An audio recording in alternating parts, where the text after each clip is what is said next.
जननी जन्मभूमिस्य स्वर्गादपि गरिएसी। नमस्कार।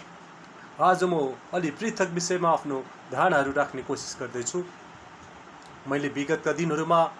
कसरी समाजमा एउटा विखण्डन आइरहेको छ, कसरी एउटा निश्चित समुदाय सधैँ शक्तिको वरिपरि रहँदा त्यसभन्दा तल रहेको समुदाय कसरी उत्पीडनमा परेको महसुस गरिरहेको छ भन्ने विषयमा आफ्ना धारणाहरू राख्दै आएको थिएँ। त आज त्यसको पेरिफेरीमा केही दिनभित्र एउटा सिनारियो हाम्रो अगाडि आएको छ र एउटा विषय ट्रेन्डिङमा परेको छ। विशेषतः ग्याल्जेन दोर्जे लामाले जब एउटा म्युजिक भिडियो अपलोड गरे, जुन अपलोड गरिएको भिडियोमा नेपालको झन्डा जलाएको देखाइएको छ। खबरदार, नेपालको राष्ट्रिय झन्डामाथि कसैले त्यस किसिमको छेडछानी गर्छ भने त्यो नेपाली जनतालाई स्वीकार्य हुने छैन र त्यसको घोर भर्त्सना मैले पनि गर्न चाहन्छु। त उक्त घटनाको विरोध गर्दै म यसले उठाएका केही अन्य अँध्यारा पाटाहरू पनि यहाँहरू समक्ष राख्ने अनुमति चाहन्छु। निश्चित रूपमा कुनै पनि व्यक्तिले यो वा त्यो बहानामा, यो वा त्यो कारण देखाएर नेपालको राष्ट्रियतामाथि, नेपालको प्रतीकहरूमाथि, नेपालको झन्डामाथि यदि कसैले अपमान गर्छ भने र त्यस किसिमको अपराध गर्छ भने उसलाई कानुनको कठघरामा उभ्याएर नेपालको संविधानले जुन किसिमको न्यायिक कुराहरू उठाएको छ त्यस किसिमको एउटा पनिसमेन्ट उक्त व्यक्ति वा समूहले पाउनुपर्छ। यसमा कसैको दुई मत छैन र मेरो पनि हुने कुरै भएन। र भदौ 1 गते उक्त म्युजिक भिडियो अपलोड भइसकेपछि 3 गते मात्र उक्त गायक ग्याल्जेन लगायत 9 जना व्यक्तिलाई राज्यले आफ्नो हिरासतमा लिइसकेको छ र कानुनी प्रोसेसमा गइसकेको छ। तर त्यससँग उठेका अन्य विषयहरू र यसले उठाएका प्रश्नहरूको विषयमा म यहाँहरू समक्ष राख्न चाहन्छु। हामीले सधैँ सिधा नजरले हेऱ्यौँ भने हामी सिधा कुरा मात्र देख्छौँ, तर त्यससँग लुकेका र त्यसका नेपथ्यमा रहेका अन्य विषयवस्तुहरू के हुन सक्छन्? किन त मान्छेहरू यसरी आफ्नै झन्डामाथि, आफ्नै राष्ट्रलाई प्रतिबिम्बित गर्ने झन्डामाथि आक्रमण गरिरहेको छ? उठेको सवाल त्यहाँनिर हो। र त्यति मात्र नभइकन त्यसपछि एउटा मङ्गोल समुदायको तर्फबाट विभिन्न युवाहरूले, विभिन्न भाइहरूले फेरि राज्यप्रति रोष प्रकट गर्दै र आफ्ना कुराहरूलाई राज्यले सम्बोधन गर्न नसकेको विषयहरूलाई पनि जोडेर उक्त झन्डा जलाउने जुन कार्य म्युजिक भिडियोभित्र भयो त्यसलाई सही थियो भन्ने किसिमले प्रस्तुत भइरहेका छन् र राज्यले आफूमाथि बारम्बार अपमानित गरिएको हुँदाखेरि त्यसको कुण्ठाको रूपमा या त्यो उत्पीडनको आगो यस प्रकारले बाहिर पोखिएको हो भन्ने किसिमले आफ्ना तर्कहरू प्रस्तुत गरिरहेका छन्। वास्तवमा यसरी राज्य विरुद्ध र राज्यले मानेका विभिन्न प्रतीकहरू विरुद्ध प्रश्न उठाउनु आफैमा पनि एउटा नराम्रो विषय हो र यो दूरगामी असर राम्रो पनि हुन सक्छ। र मैले जोड्न चाहेको अर्को कुरा के छ भन्दा हामीले आज देश जुन अवस्थामा पुगेका छौँ, हामीले हाम्रो देश गणतन्त्रमा पुगेको अनुभव गरिरहेका छौँ, अर्थात् देश गणतन्त्रमा गएको भन्छौँ। कुनै बेला यो देशमा चन्द्रवंशी र सूर्यवंशीहरूले शासन सत्ता चलाएको घोषणा गर्थे र शाहवंशले आफूलाई कहिले अग्निवंश, कहिले सूर्यवंश, कहिले चन्द्रवंशी भनेर आफूलाई व्याख्या गर्थे। त्यस कालमा बनाइएको झन्डाहरू जो विशेषतः एउटा धर्मसँग नजिक रहेको र एउटा धर्मलाई मात्र प्रतिबिम्बित गर्ने झन्डाको रूपमा यो अथवा नेपालका अन्य प्रतीकहरू, राष्ट्रिय चिन्हहरूका विषयमा प्रश्न उठिरहेकै हो। विशेषतः राजतन्त्रको अवसानपछि त्यति बेला नै कयौं तबकाबाट एउटा 243 वर्षसम्म राज गरेको एउटा शावंशीय शासनको अन्त्य भइसकेपछि तत्कालीन राजा महाराजाहरूले आफ्नो आइडेन्टिटीको रूपमा विशेषतः पूर्वकालदेखि मानिँदै आएको एउटा धर्म विशेषलाई आधार बनाएर बनाइएका चिन्हहरू, प्रतीकहरू र नेपालको राष्ट्रिय गीत लगायतका विषयहरूमा समय सापेक्ष परिवर्तन हुनुपर्दछ र त्यसमा नेपाल जुन बहुभाषिक, बहुधार्मिक र बहुसांस्कृतिक भएको देशको रूपमा हामीले स्वीकारेर संविधानमा धार्मिक निरपेक्षतालाई अपनाइसकेपछि ती सम्पूर्ण समुदायको भावनालाई समेटेर राष्ट्रिय चिन्ह, चाहे त्यो झन्डा नै किन नहोस्, नेपालको राष्ट्रिय जनावर, राष्ट्रिय चिन्ह लगायतका चिजहरूमा जसले नेपालीलाई प्रतिबिम्बित गरिरहेका हुन्छन्, नेपाली र नेपालको परिचय बोकिरहेका हुन्छन्, ती चिजहरू, ती चिन्हहरूलाई समय सापेक्ष परिमार्जन हुनुपर्छ भनेर विषय नउठेको होइन र ती प्रतीकहरूमा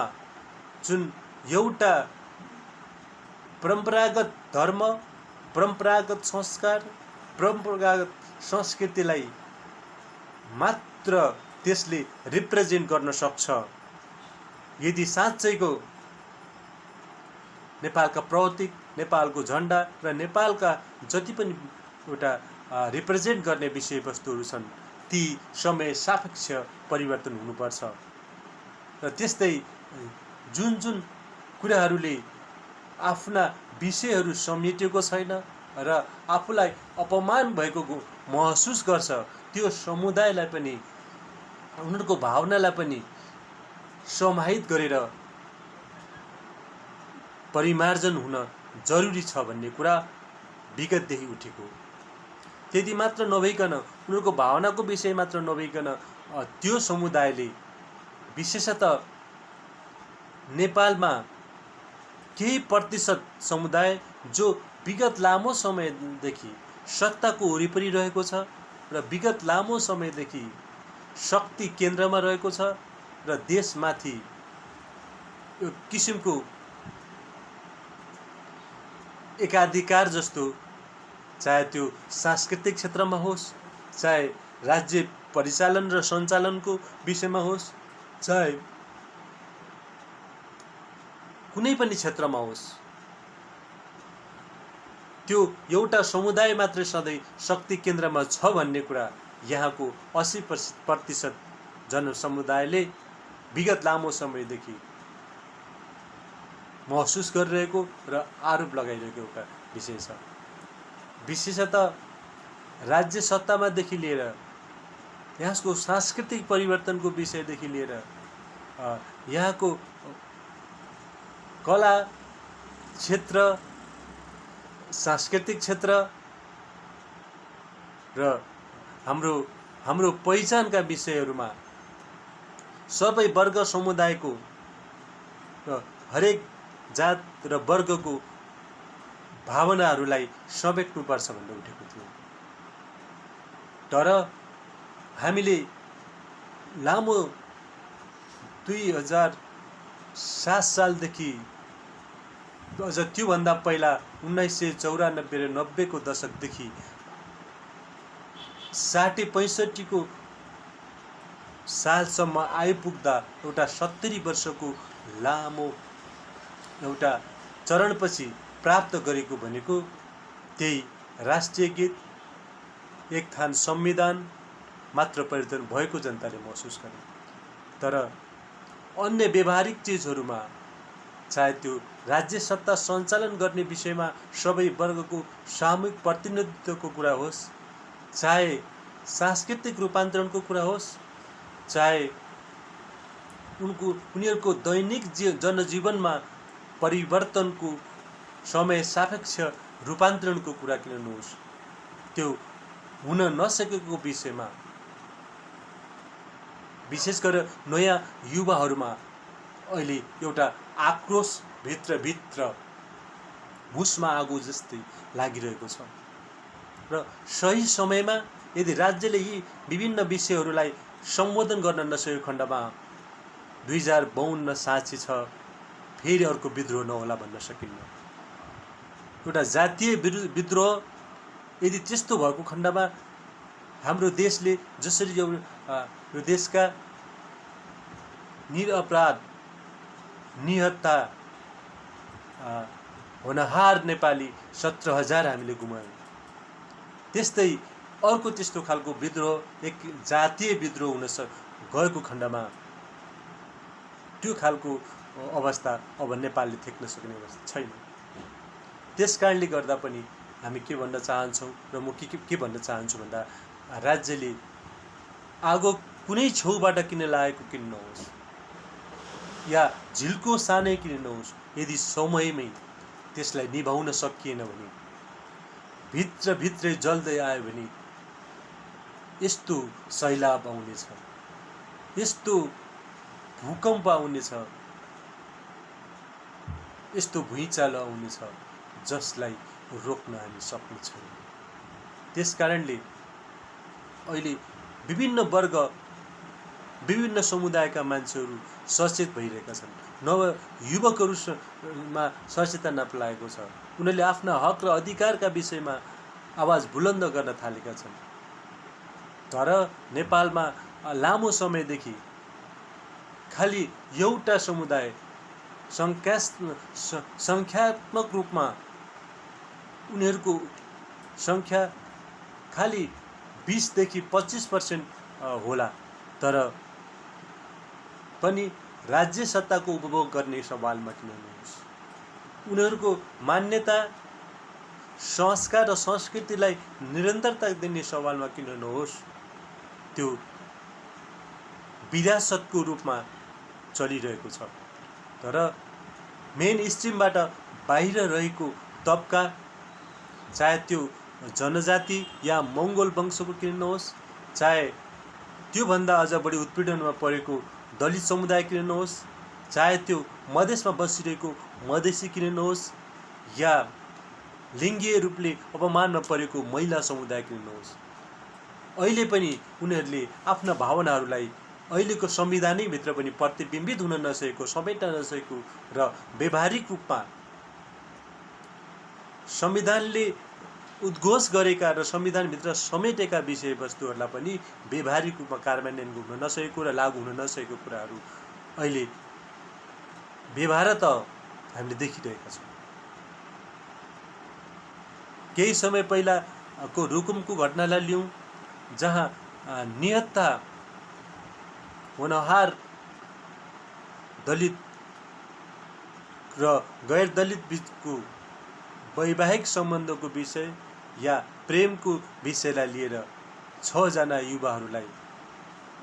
कुटी मारियो। त्यस्तै केही दिन पहिला मात्रै सुदूरपश्चिमको दिपायलमा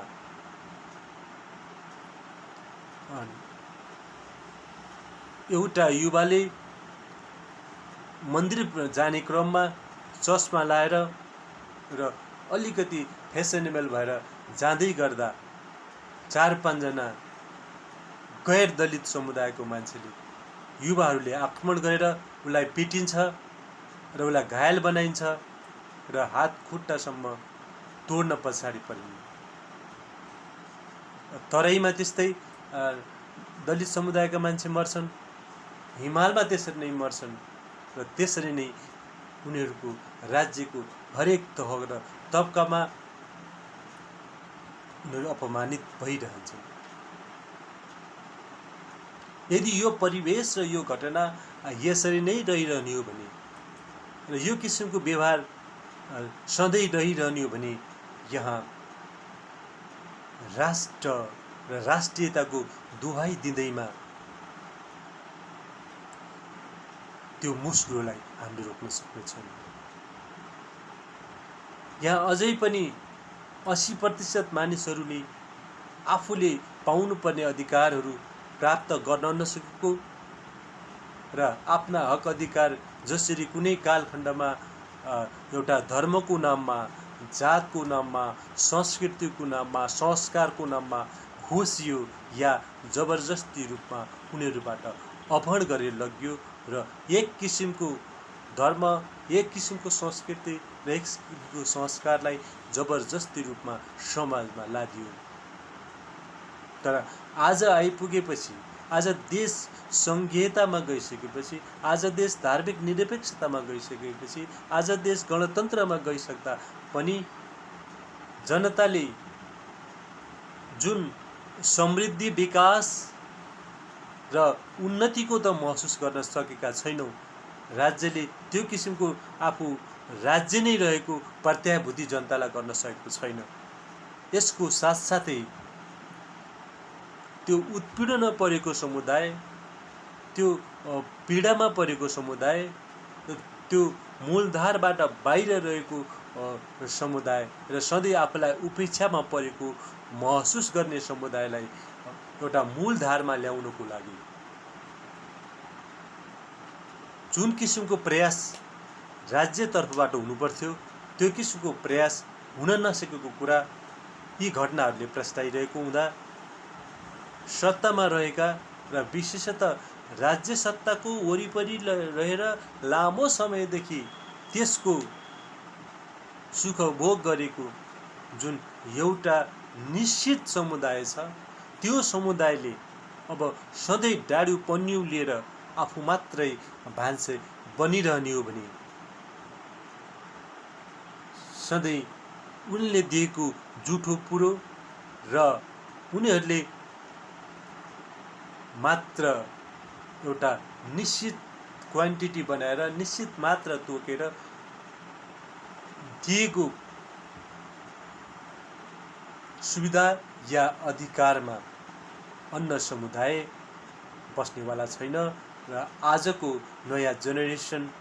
त्यस किसिमको अन्याय, अत्याचार र एकाधिकारबाट मुक्त हुन चाहन्छ। र जहाँ दमन हुन्छ त्यहाँ विद्रोह हुन्छ। यो स्वाभाविक प्रक्रिया हो। त्यसकारणले यदि यो दमनको कुचक्रलाई रोक्न नसकिने हो भने, चाहे यो धार्मिक रूपमा किन नहोस्, सांस्कृतिक रूपमा किन नहोस् र अन्य अधिकारलाई कुण्ठित गर्ने सवालमा किन नहोस्, यदि नेपालभरमा रहेका जुन 125 जनजाति र 123 हाम्रो मातृभाषा छ, यी सबै समुदायलाई हामीले जोडेर एउटै सूत्रमा बाँधेर सबैको मूल भावनालाई समेटेर उनीहरूको भावना, उनीहरूको चाहना र उनीहरूको एउटा अधिकारलाई पनि सुनिश्चित हुने गरी राज्यले सही समयमा सम्बोधन गर्न जरुरी छ।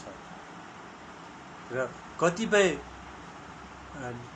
हाम्रो धार्मिक मान्यता र मूल्यलाई पनि समय सापेक्ष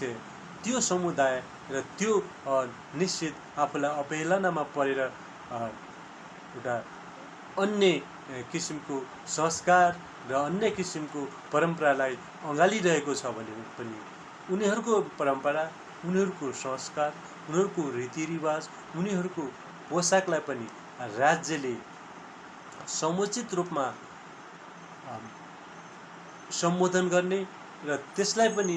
एउटा राष्ट्रियताको रूपमा चाहिँ परिभाषित गर्नु जरुरी छ। होइन भने आज एउटा मङ्गोल समूहको नाममा जसरी एउटा राज्यका हरेक कुराहरूमा, विशेष गरेर सांस्कृतिक विषयहरूमा, नेपालका प्रतिबिम्बहरूमा, नेपालका परिचयहरूमाथि प्रश्न उठाएर एउटा विद्रोहको सङ्घोष गर्ने जस्ता आवाजहरू हामीले सामाजिक सञ्जालमा देख्छौँ, भोलि अर्को समुदाय पनि त्यसरी नै आउला भन्ने कुरा हामी अहिले नै सोच्न सक्छौँ, हामीले अहिले नै अनुमान लाग्न सक्छौँ। यस किसिमको विद्रोह सानो झिल्काबाट सुरुवात हुने कुरा इतिहासले देखाएको छ। यदि त्यस किसिमको एउटा राज्यमा विखण्डन आउने र समाजमा विचलन आउने स्थिति तयार हुनु पूर्व नै अब हामी संवेदनशील रूपले एउटा सामाजिक सद्भाव जगाउनको लागि वसुधैव कुटुम्बकमको भावलाई व्यवहारमा उतारेर यदि कुनै धर्म विशेष समुदाय विशेषमा कुनै त्यस किसिमको अहङ्कार र त्यस किसिमको क्रूरता र त्यो किसिमको एउटा जडताभित्र हामी छौँ भने पनि अब त्यस जडताबाट, त्यस किसिमको क्रूरताबाट, त्यस किसिमको निरङ्कुशताबाट, त्यस किसिमको सोचबाट हामी निस्कन जरुरी छ र सामाजिक परिवर्तनको लागि, समाज रूपान्तरणको लागि र न्यायपूर्ण समाजको निर्माण गर्दै देशलाई जुन ढङ्गले हामीले समाजवाद उन्मुख देशको रूपमा यसलाई विकास गर्दै यो देशलाई एक दिन समाजवादमा पुर्याएर आर्थिक समृद्धिको नयाँ एउटा नयाँ देशको रूपमा, आर्थिक रूपले समृद्ध देशको रूपमा र समाजवाद सम्पन्न देशको रूपमा यसलाई रूपान्तरण गर्ने जुन सपना हामीले जनता समक्ष राज्यको तर्फबाट नेपालको संविधानले शङ्खघोष गरेको छ, त्यो भावनालाई, संविधानको स्पिरिटलाई, संविधानले देखाएको एउटा दिशालाई र मिसनलाई यदि व्यवहारमा लागू गर्ने हो भने अब हामीले परिवर्तन हुन जरुरी छ र जुन जुन जडतामा हामी अड्किएर बसेका छौँ, जुन जुन विषयवस्तुले हामीलाई एक किसिमको अहमता पलाएको छ र त्यसलाई आफ्नो मात्रै एउटा चाहिँ संस्कार, सबैको संस्कार हुनुपर्छ र आफ्नो मात्रै भावना सबैको हुनुपर्छ भन्ने जुन एउटा सोचभित्र बसेका छौँ त्यो पनि एक किसिमको सामन्तवादी सोच नै हो। त्यो सामन्ती सोचबाट बाहिर निस्कन जरुरी छ र हामी साँच्चैको यो देशलाई एउटा गणतन्त्रात्मक देश बनाउन चाहन्छौँ भने, व्यवहारिक रूपमा त्यो किसिमको महसुस गराउन चाहन्छौँ भने अब हाम्रो सोच र व्यवहारमा एकरूपता आउन जरुरी छ र सोचमा परिवर्तन गर्न जरुरी छ। त्यसै ढङ्गले व्यवहारमा पनि हामीले परिवर्तन ल्याउन जरुरी छ। त्यस कारणले हामी सबैले अब एकपटक सोचौँ र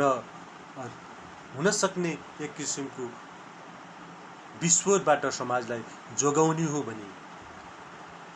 जुन समाजमा एउटा विखण्डन छ, एक किसिमको जात प्रथा छ र एउटा मात्रै समुदाय, सम्प्रदाय र नस्लीय ढङ्गले देशमा चाहिँ विगत लामो समयदेखि शक्ति केन्द्रमा रहिरहेको छ।